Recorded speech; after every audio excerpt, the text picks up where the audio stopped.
देखिए, हमारे लोकसभा संभल और नगर संभल के में कुछ दुकानदार हैं, करीब 11 दुकानदार, और जो कि कोई बड़ा कारोबार नहीं है, एक छोटी सी दुकान चला करके अपना करीब 35-40 साल से दुकानें चला करके अपना घर को चला रहे हैं। लेकिन अफसोस की बात है कि प्रशासन के द्वारा कि सिर्फ 2 से 3 दिन का नोटिस दे करके उनकी जगहों को तोड़ दिया गया और ये बता करके कि वो जगह पीडब्ल्यूडी की है, जबकि मेरी जानकारी के अनुसार अब तक पीडब्ल्यूडी की तरफ से कोई इन लोगों को नोटिस भी नहीं मिला है।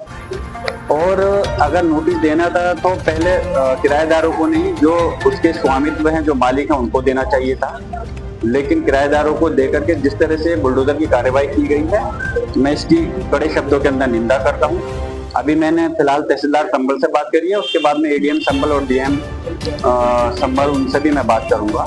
और इस प्रकार की कार्रवाई ये मुनासिब नहीं है। अगर हम ये नहीं कह रहे कि जाहिर सी बात है कि हम खुद उस देश की सबसे बड़ी पंचायत में बैठे हुए हैं और यहाँ के अपने लोगों की वजह से ही, जिन्होंने वोट दे करके मुझे पहुँचाया है, और वहाँ पर कानून बनता है। तो इसलिए मैं इस चीज़ को नहीं कहता कि कानून को तोड़ा जाना चाहिए या उसके खिलाफ कोई काम होना चाहिए।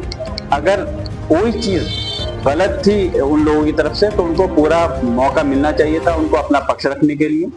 उनको वो अपना जवाब 3 दिन का उनको नोटिस दिया, उन्होंने जवाब भी दाखिल कर दिया। लेकिन सवाल ये उठता है कि जब जवाब दाखिल कर दिया तो बुलडोजर क्यों चला? जब पहले उनको तहसीलदार हों या उनके बाद में जो ऊपर के अधिकारी हैं अपनी कोर्ट में उसको सुनना चाहिए। अगर कोई चीज गलत है, नहीं, वो नोटिस इन्होंने दिखाया है, खुद इन्हीं दुकानदारों ने 3 दिन का सिर्फ नोटिस दिया था।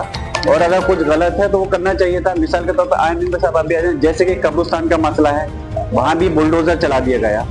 तो बार बार कितना पुराना कब्रिस्तान है, अगर कब्रिस्तान के अंदर भी, पहले मैं इस चीज को मुकम्मल कर दूं बात को मार्केट का, तो क्यों बुलडोजर चलाया गया? मैं पहले भी कह चुका हूँ, बुलडोजर दुकानों और घरों पर तो बाद में चल रहा है, उससे पहले हम लोगों के जनता के अधिकार पर बुलडोजर चल रहा है। और बुलडोजर की कार्रवाई को लिए माननीय सर्वोच्च न्यायालय ने कई बार कहा है कि ये चीज रुकनी चाहिए। लेकिन अफसोस है कि पता नहीं कि माननीय सर्वोच्च न्यायालय की, इस देश की सबसे बड़ी अदालत को भी अधिकारी नजरअंदाज करके लगातार बुलडोजर कार्रवाई कर रहे हैं। कई बार माननीय सर्वोच्च न्यायालय कुछ अधिकारियों के खिलाफ सख्त कार्रवाई भी कर चुके हैं, लेकिन उसके बावजूद भी ये चीज प्रथा नहीं रुक रही है, जो कि सही नहीं है।